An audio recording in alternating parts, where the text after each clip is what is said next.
All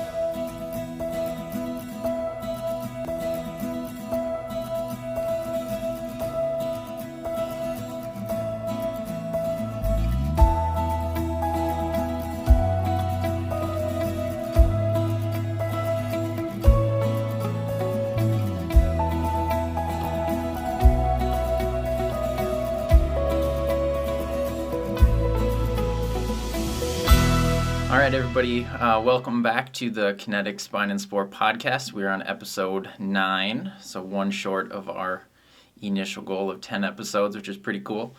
Thank you to the Moondogs production team, Habaneros team, for letting us use their studio space and helping me get set up every week. So it's been pretty cool. Today with episode 9, we have an unplanned solo episode today, which I figured was going to happen eventually.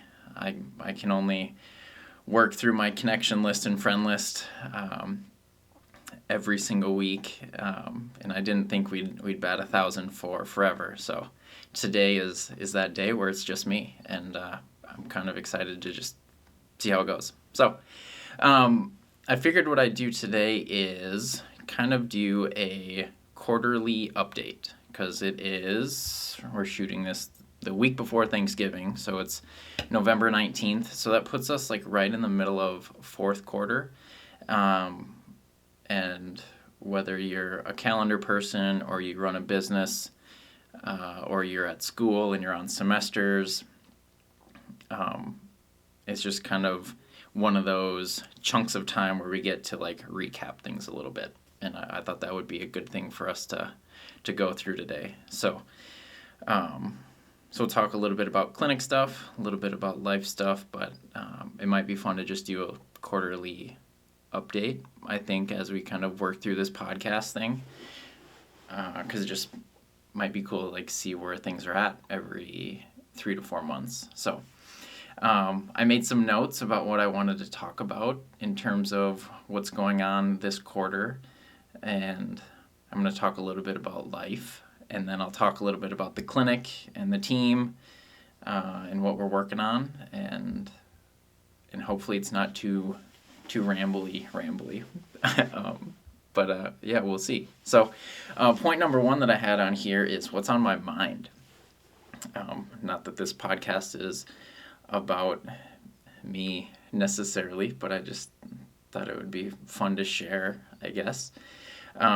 And as soon as I typed that down, the next bullet point that I put down on there was, I'm excited to get married next spring. And I know we've mentioned that a couple times on various episodes with people, but outside of the clinic, that's the big thing that I'm working on right now in my life. Maddie and I get married March 1st of 2025. So according to the Knot app, which I could probably log into my website right now, but I believe we're like 103 days away from that, which is cool. So outside the clinic, like that's been a lot of my life, and it's been really cool. Like planning, prepping, talking about different family stuff. Maddie and I have been together a little over a year and a half. So things have moved pretty, and that's her texting me right now in the middle of the podcast, so that's funny. So it's just been fun for us to kind of slowly overlap our families and get ready for this celebration and party, and she's the detail person of this relationship, and I think I mentioned that when I was talking with Matt at the last episode. And so we mix super well because I'm not a huge detail person, but I'm just a big picture person. And so she's going to make sure that our wedding is just so cool and fun, and I think modern classy is our theme. So it's just going to be awesome. And then I'm just like the endpoint person of like, I'm just pumped to get married. So that's been really fun. And as I think about that, I come home and we chat about things throughout the day, and a big bonus for me that I'm realizing is that like I get to just talk with people throughout the day of like various people with different backgrounds, and we're working on different things. And I'm just really fortunate to be in a space professionally or have a job that allows me to just share some of my life with people and get supported and have them be excited for me too. So I know not everybody gets that, and that's just been really apparent lately. Whereas, it's not like I'm welcoming my patients in, and the first thing I say is, "Ooh, I picked my wedding meal today."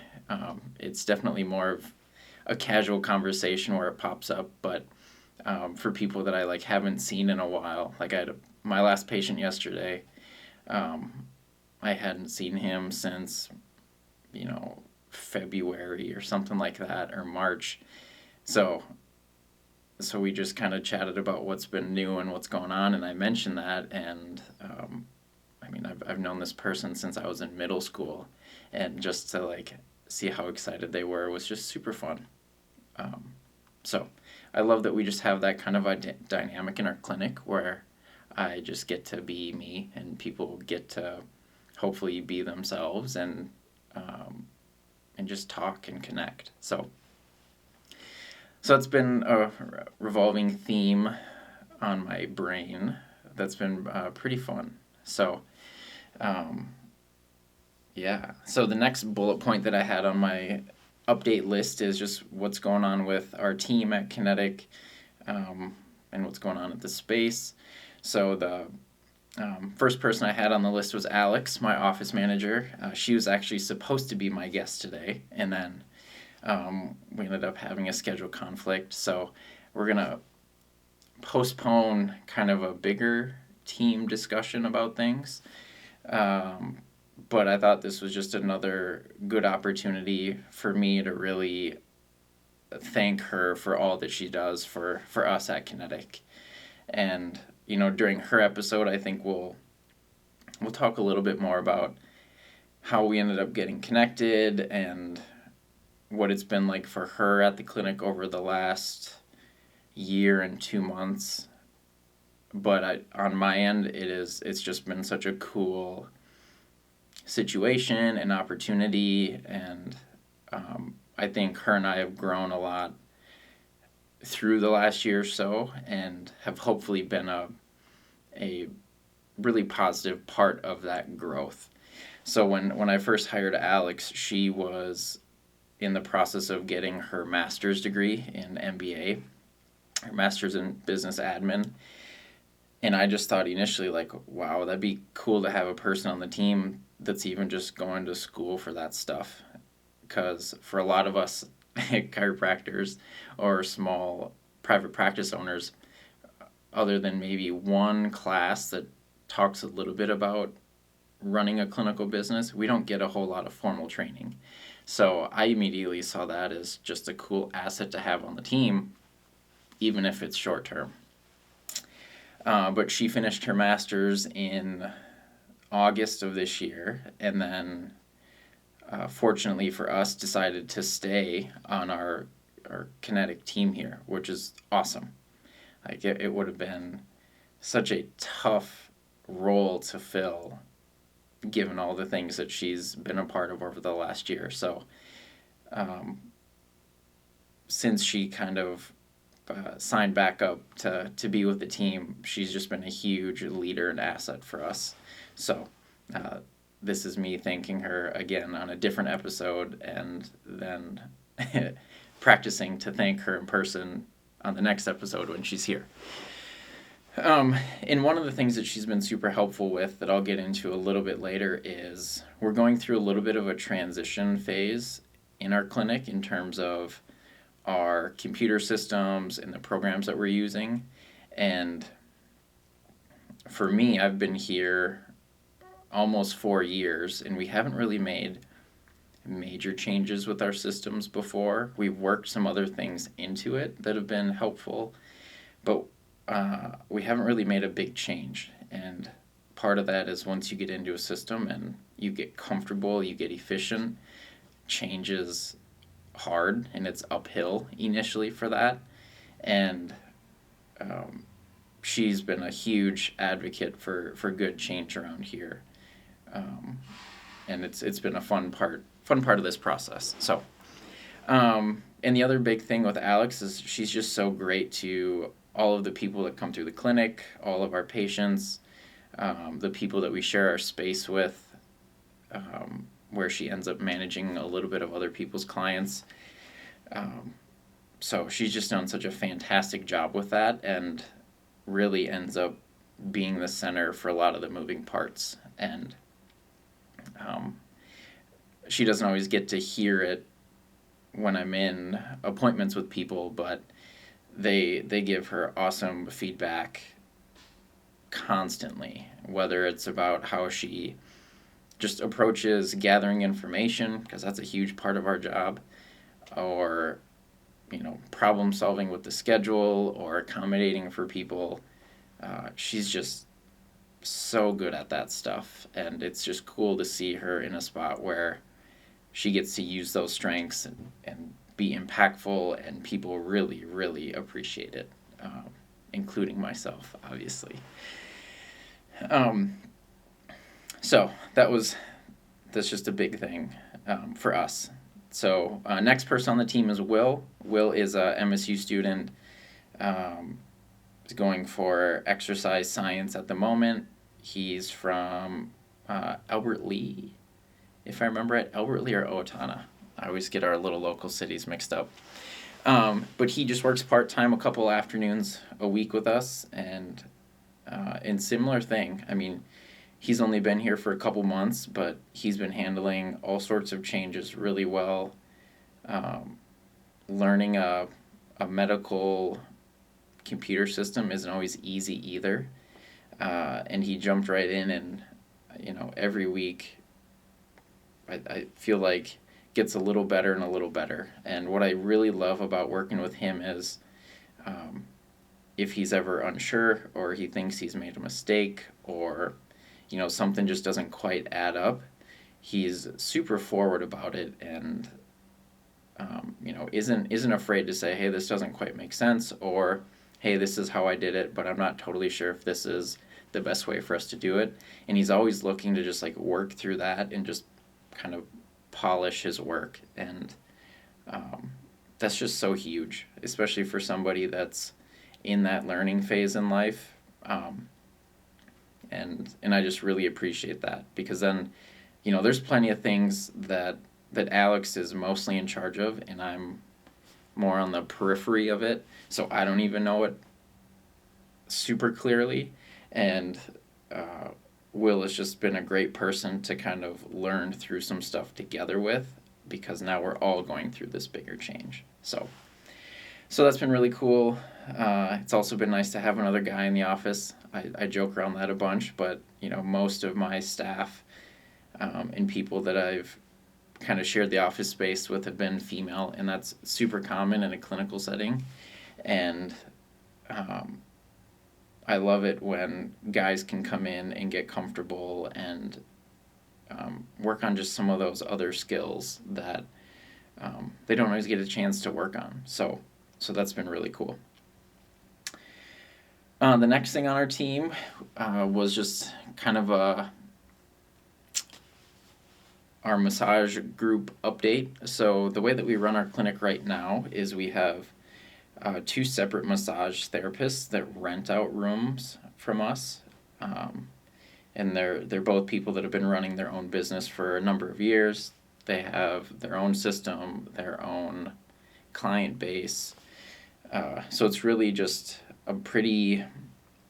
we made it a pretty black and white space share, even though we overlap in the commons, we overlap with some of the clients that we treat. But that's been going super well, and Christy, who owns Just Needed Massage, and Needed is spelled Kneaded, like kneading dough, which I think is pretty clever. She's been in the space since June, and then a month ago, I think the beginning of October, we added Teresa Torkelson, who owns I think it's just massages with Teresa Torkelson, if I remember right. But she's been a good friend of mine since moving back to town, and she's been in our other room. And then just last week, she let me know that another business opportunity has popped up for her, so she's going to end up moving out, which is a bummer because since I moved into this space, she's someone that I've always wanted to work with because she just has a great reputation, does really good work. But like sometimes that's just how like life in business works out, and everybody in the clinic space is sad to see her leave. But we're also super excited for her because it's just another good opportunity for her to go and be successful. And I think that's the perspective that we try and have for everybody that's in our space, because people are probably going to come and go. No, most people probably aren't going to be around Kinetic for forever. I probably, maybe, hopefully will be. But even that's undetermined. So I just try and remember that like everybody's got to kind of go their own path and find what works best for them. And sometimes that means leaving a good situation for a better one. So it's a little bit of a bummer, and we're going to look to kind of fill that space either with another massage person or another health person. So we'll see what that looks like. And I guess the last part of our team topic here is over the last year, or almost for a full year, we've been working with Chris Langworthy with Impact Zone Strategies. And what she does is she's basically a business, clinic, leadership, kind of staff management consultant. And she has a lot of different tools that she can use depending on like what each person is looking for. So sometimes it's mainly focused around improving your leadership skills so that you can lead your business or lead your team in a better way. Sometimes it's about identifying like what are people's strengths and weaknesses, and are there different ways for us to take advantage of those things to make the overall picture better. So we've been working with Chris for about the last year or so, and she's taken us through a whole bunch of different exercises that have, gone from what's our 10,000 foot view of Kinetic, our community, what we're trying to do, and like break it all the way down to like what are your day-to-day things that are really meaningful. Like what do you create throughout the day? What are the interactions or what are the actions that really from a day-to-day process build up to that bigger picture of stuff. And that's been a really helpful thing for us. And especially, once we get Alex on here and get us to chat a little bit, Alex and I are super different. And that's one of my favorite things. Like we overlap and have some similar interests. But really, I think if people put us in a group of 20 people and tried to distinguish, like, okay, who are going to be the best pairs in here that's going to work the best together, I don't think her and I would be an obvious pair for each other. And I love that. And some of that is just luck when I hired her. But I think the other part of that is we spend some consistent, purposeful time working on how to work better together. And Chris has been a huge part of that. So I'm not going to get into any details for that now because she is lined up to be episode 10. So this is me foreshadowing that a little bit. But that's just been another thing that I feel like every quarter our team gets better. It's fun. It's fun to be a part of a group that are just growing personally, professionally, and are taking things in a cool direction for themselves. So that was that. And then the next thing I was going to talk about is like what is new in the office space this quarter, and like what is this whole transition. So the main transition that we're going through right now is with our EHR systems, our electronic health records, or EMR, electronic medical records. So one of the biggest EHR systems for chiropractors probably over the last, I don't know, 10 plus years has been a program called ChiroTouch. It's a pretty user friendly program, um, where it manages fairly easily. Uh, it's easy to document on the provider side. It's easy to keep track of people's account balances on the management side. But it hasn't been a program that has been very forward with their like tech updates, and so there's just certain things that it ended up being kind of a limiting factor for us. And one of those was getting online scheduling accessible. Now we're in a world where everybody loves to do almost everything online. They'd rather not call. They'd, minimize the direct interaction with people, which is just funny. But I think there's a lot of truth to that in most industries. And so one of the things that we added in last year was another program called ReviewWave, because ChiroTouch did not have an online scheduler into their program at all. So this ReviewWave company was a secondary program that would allow us to put an online scheduler on our website, and then they would schedule it directly into ChiroTouch. And that was the only scheduling thing that ChiroTouch was compatible for. So that's just one example of some of these programs will kind of partner with another program, and then you more or less have to utilize that in order to maximize the integration process.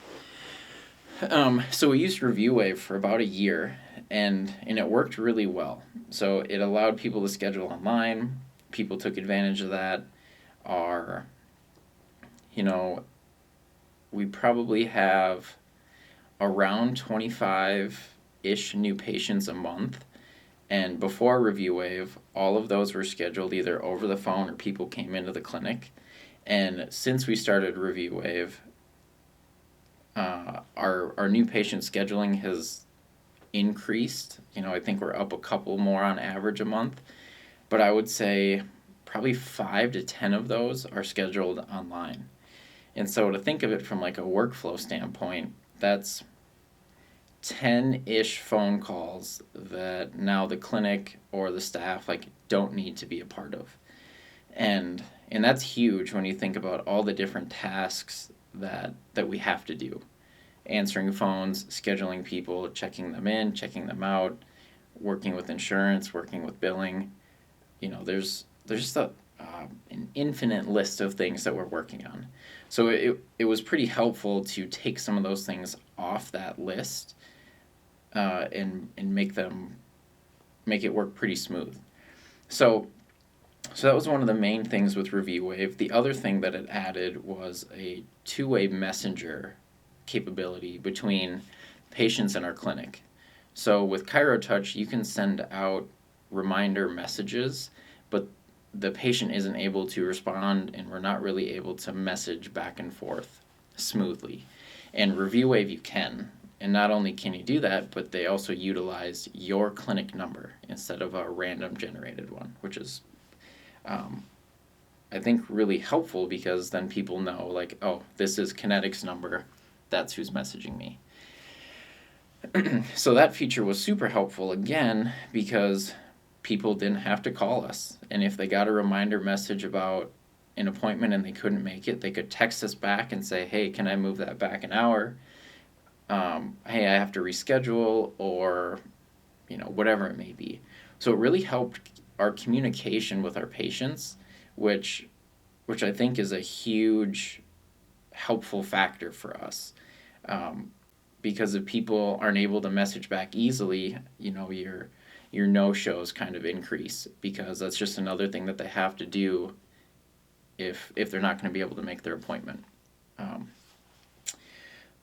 So that was super key for us.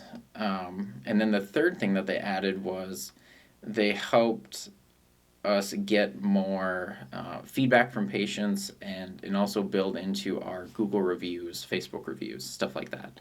So again, in the small business world, like Google reviews are a huge value thing, because when people Google your clinic, that's one of the first ways that they can determine, are you good at what you do? Do you have a good reputation? Do your clients or people support you?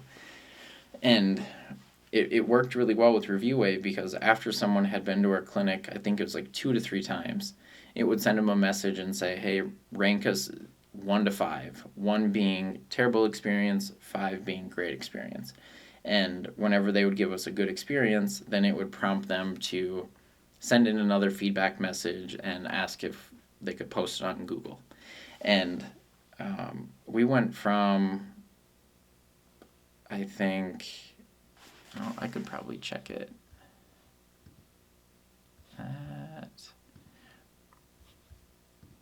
Let's see if I can auto log in quick. There we go. Might as well give the real numbers while I have it here.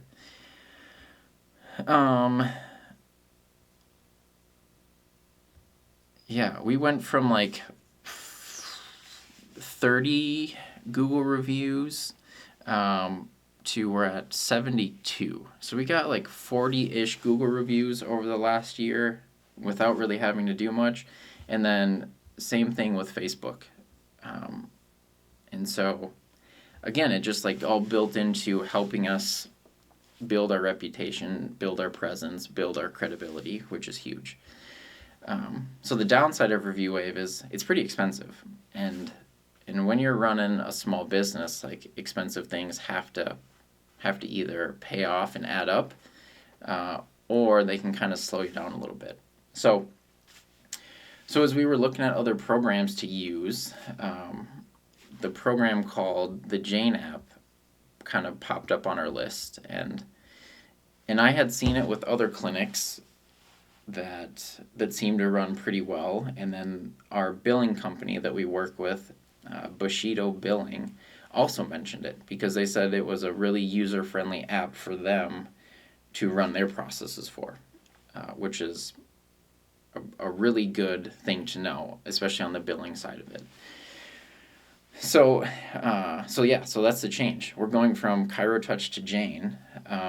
We worked through some of the onboarding tutorials over the past couple weeks, and then last Tuesday, so it would have been the last time we shot the podcast, was the first day that we had ChiroTouch and the Jane app running side by side. And then we ran all of our patients through the Jane app, but double checked it through ChiroTouch, because our big thing is like we didn't want anything to like slip through the cracks through this transition. So every day last week we did a little bit more through Jane and took some of those steps off of ChiroTouch and ReviewWave and just that side of the program. So the end goal is that this system is even more user-friendly. So the Jane app has its own online scheduler. It has its own text message reminders. It's all online cloud-based, so we no longer have to be in the office on our server to work on stuff. We can work from wherever. People are allowed to schedule from wherever. And then the next big thing is very similar to like hospital systems.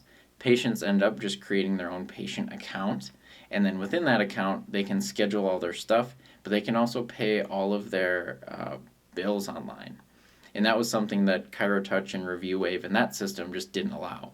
We could send people a link to get them to pay virtually, basically, but it was a really like clunky process to it. Versus with the Jane app, people can just log in, see what their current balance is, and then pay it. And that really just circles back to taking more of those steps off of our to-do list and kind of coaching patients on how to be efficient on their end too. Because most people want to know what their bill is. Most people want to stay on track with their payments.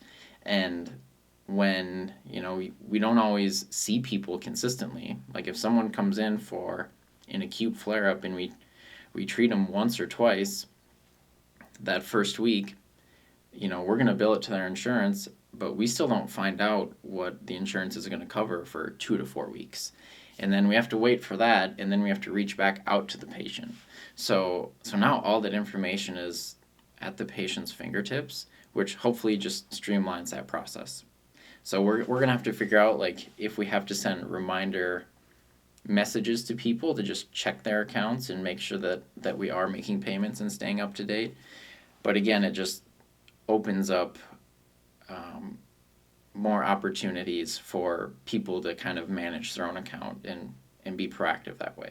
So we've gotten good feedback from people already. I mean, it's a little nerve-wracking to change things in the clinic system, especially for me, since I've been more or less doing it this way for the last 4 years and working with ReviewWay for the last year. And as I was editing our website and taking down the old scheduler and putting up the new one, I felt like I was going to have to hold my breath and wait until somebody clicked through the new one to make sure that it worked. Because if you don't have a way to schedule online and people are kind of clicking through that, if it's not easy and straightforward, they're probably going to just search the next clinic. And I didn't want to have that happen. And luckily, we made the website switch, and I bet within 10 minutes, a new person popped up on our schedule through the new scheduling thing. So it was an easy to move past that. Okay, cool, it works. All the clicks work. And now we're kind of in the mode of getting feedback from patients on, was that easy to work through? Did it make sense? Were there any glitchy things that didn't? So that we can kind of go back and edit it and smoothen those things out. Another super good resource for that has been my BNI group, which is our community small business group that I'm a part of, where we do networking, education, referrals, all sorts of stuff like that. I was able to kind of mention our transition to the group and, basically ask, like, hey, if you've been to our clinic, go in and set up your patient account. Let me know if you have any problems. And that's just going to be super helpful for us to kind of work through that. And before the end of that day, I got a message from Wes, who is a IT support or owns an IT company in town that supports small businesses and checks all of their security stuff. And I got a message from him at the end of the day saying, hey, your system looked good. I was able to click through it. It seemed to be straightforward, really smooth, no problem on my end. So to get good feedback from someone that professionally lives in that tech world and in the IT world goes a long ways. And it was just a good reminder for me to utilize the support and resources that we have, especially when we're going through changes like this. Because over and over again, I get reminded that people want to help us. People want to help us succeed, but it can be hard to ask for it, whether it's awkward or uncomfortable or, it seems silly to ask for help on that stuff. But if it helps you get better, then you get better. And that's the end goal. So that's been really good for us. And we did the same thing with our patients. We sent kind of a big message blast out saying, hey, heads up, things might look a little different. Keep us in the loop, and we're going to continue to make things better. And people were all excited about it. The only people that weren't excited about it were the people that loved scheduling from our old app. And I just had to show them, this new system's going to work the same once we get there. So it's been good. And that's just, I think, a good reminder for me all the time is, if I want the business to keep growing, if I want things to keep getting better, then the only way to do that is to continue to change.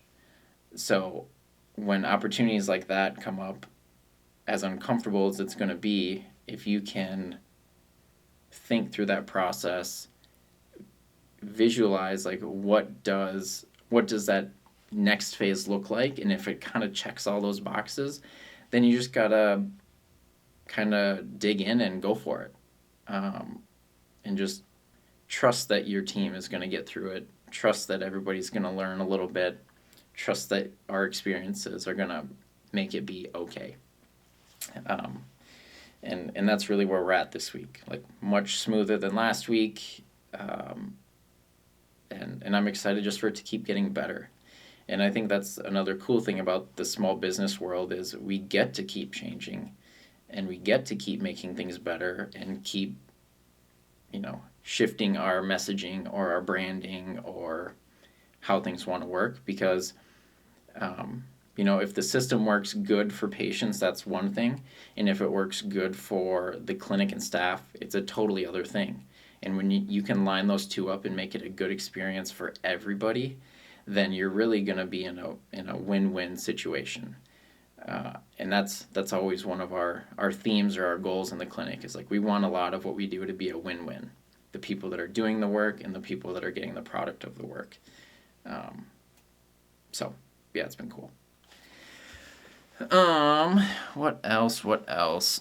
That's a lot of businessy, clinicky stuff.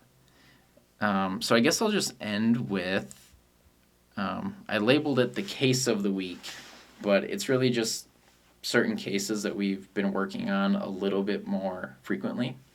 Sometimes like certain conditions or situations just kind of come and go in phases. And these last 2 weeks or so have been more of a heavy headache migraine phase for people. So I figured I'd just kind of like talk through what that looks like with us, and share some of the messaging or information that I end up covering with a lot of people. So when it comes to migraines, like usually there's multiple factors involved. It can be physical or mechanical, where the neck and upper back area is tight, locked up, restricted, whether it's from going to a rock concert and headbanging too aggressively, or we've had a couple whiplash cases recently. And other ones can be more stress driven, where people that are going through big changes at work or a new job, or I know some people that when they get to fourth quarter at work, they have to do a huge audit. Audits tend to be stressful. They tend to be more computer time. And just a lot of times it's just this combination of stuff. And so one of the first things that I try and help people do with that is just identify like what seems to be consistent, or like what seems to be driving these patterns. And when people can kind of talk through it and point those things out, I find that they're able to find some of their own solutions in the process. And so like an example of that is, if someone is stuck at the computer all day long, and they recognize, hey, when I have more computer time, or I don't take the breaks that I know I should or I want to, like my migraines and my headaches get worse. Okay, cool. Like that's a super helpful thing for us to kind of connect. And so then the strategy becomes like, okay, how can we work these little breaks in? And getting people to see that, that doesn't mean you have to get out of your desk every 10 minutes. It might only mean like you need to get out of your desk twice throughout the day. Because it's amazing, even those little breaks can make a huge change for people. And so it's kind of like spoon feeding these little solutions to get people to see that it has the potential to make a big difference. And if I get someone that takes 2 breaks throughout the day and they say, oh my gosh, like I'm feeling at least 25% better, it's way easier for us to say like, okay, can we take 2 more breaks? Can we take 4 2-minute breaks throughout the day and get out of our desk, and see if that helps things. So that's just been one of those. The other thing that I find with like migraines and headaches is like life stress, and like sometimes we don't get to control that stuff. Whether it's a death in the family, which is kind of an extreme case, an extreme situation, but it's something that everybody kind of has to address at one point in time. And so when it comes to that type of stuff, one of the perspectives that I kind of take with patients is getting them to understand that like some of these things then happen in phases, and like yes, there may have been a recent bad event that's just harder emotionally, mentally, physically, but hopefully as we process that and we kind of go through the routine of those things, we will naturally work our way back out of those phases. And so part of that strategy is just sometimes giving people the like light at the end of the tunnel perspective, and letting it be okay that like, yeah, it just sucks right now, and there's no shortcut out of it. We might just have to work our way through it, but we should expect things to get better eventually, and that kind of leads into like giving people a little bit of hope, even when things are super tough. So yeah, I mean those I think have been the two biggest things, and from a treatment standpoint, luckily a lot of what we do as chiropractors or people that work in a similar space, like when we can loosen up tight muscles, when we can help areas of the body just move with less tension and move with less sensitivity, and continue with that movement, that also helps the body like recalibrate and hopefully hold less tension, tightness, pressure, and whatnot in that area. So it's like from a hands-on standpoint, we can work to, I always think like nudge the body in that less stressed, tense state. But then we need the other things to also help push that along, whether it's be a little more active, do more stretching, take your computer breaks, process whatever stressful thing is going on. But then that at least gives us a direction. And one thing that was interesting from this week, from one of the migraine cases, was kind of this thing that I consider like the rebound effect. And this doesn't just happen with headaches and migraines, but I feel like it happens a little more consistently with them. And by the rebound effect, what I mean is sometimes when we treat someone, and this was with a migraine patient, they have migraines 3 to 4 days a week, or they're just stuck in a migraine state, and we treat it. We loosen the area, we adjust the neck and the upper back, we go through some stretches, we do all of that stuff, and sometimes people like immediately feel better. And so this patient that I was working with said that after we saw her for the first time, like she felt way better the rest of that day, and then when she got up the next day also felt way better. So she kind of had like 48 hours of really, really good relief after being really in this constant migraine state for days, longer than normal. And so she felt really good for 2 days, and then on like that third and fourth day, it was almost like that improvement rebounded back, and then day 3 was as uncomfortable, if not a little bit more, than like her initial migraine. And day 3 was tough. She kind of worked through it, did her stretches, did all the things that she's done in the past to help manage it. And then by the time she got to day 4, day 5, she was now better than where her initial migraine was. And so it's kind of this pattern of, we come in a certain state, 2 days after are better, day 3 all of a sudden is worse, but then day 4 and 5 trend in a improving direction for things. And that can be really confusing for people. And that's, I think we like to think in linear directions of I should get a little better every single day, or things aren't working. And unfortunately, like, that's just not how the body works. That's just not how a lot of things work, even though we want it to. And that's really where teaching people how to identify patterns and really look at the trend of things versus the immediate feeling or state can be helpful. Because if I can tell someone, hey, here's where we're at, we're going to treat it today, days 1 through 5 are going to be a roller coaster, but like by 5 you're going to feel like things are going in a better direction. That can help people understand that there's going to be some good days, there's going to be some bad days, there might even be days where it feels worse.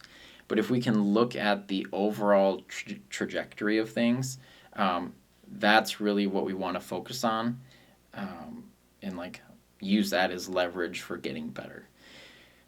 So that was one of the options for the rebound effect. And this patient understood that and could tell, like, yep, even though we had some bad days in there, her movement was better, her overall tension felt better, and she was just handling her day-to-day stuff better. So it's helpful to have multiple ways to ask yourself, am I getting better? Versus just like pain, or is my migraine better or worse today? So the other option for rebound effect is kind of the opposite, where we can treat someone, and this can happen with headaches and migraines again, where we treat them and then later that day and maybe the next day they feel worse. And that can be super disheartening, discouraging. It also doesn't feel good as a clinician to think, hey, I did this intervention, my goal is to get somebody to feel better, and then the next 48 hours they felt worse. Like, also not a good space to be in. But then after like those first 2 days, it's almost like your body gets like over the hill, and then we start to see things trending in a better direction. And so it kind of gets you to the same point at day 5 where they're getting better. They just had to get worse first until they got better, versus the other one was like, get better first, then get worse, and then get a little bit better. And like sometimes we just don't get to choose how the body responds, and that can be a really, really confusing thing for people, whether you're the patient or the doctor side of it. So what we try and do is just think of it as like, this is a process that we're going through. We're going to look for patterns and trends that tell us if we're going in a good direction or a worse direction. And we also want to have multiple ways to kind of distinguish if we're getting better or worse. And that seems to just help us stay on track, and also teach people a little bit to like be patient. The body doesn't like fast changes. And even if it's a good change, like, it still might push back. And like the best example of that is, take someone that hasn't been physically active for over a year and then throw them in a gym and tell them to work out for an hour. It's like, well, going to the gym and exercising for an hour is probably a very positive thing for them, but I would bet you money that the next day or even the next couple days, they don't feel better. They probably feel, quote unquote, worse. But understanding that, like, sometimes there's a productive pain to change, to get going in the right direction.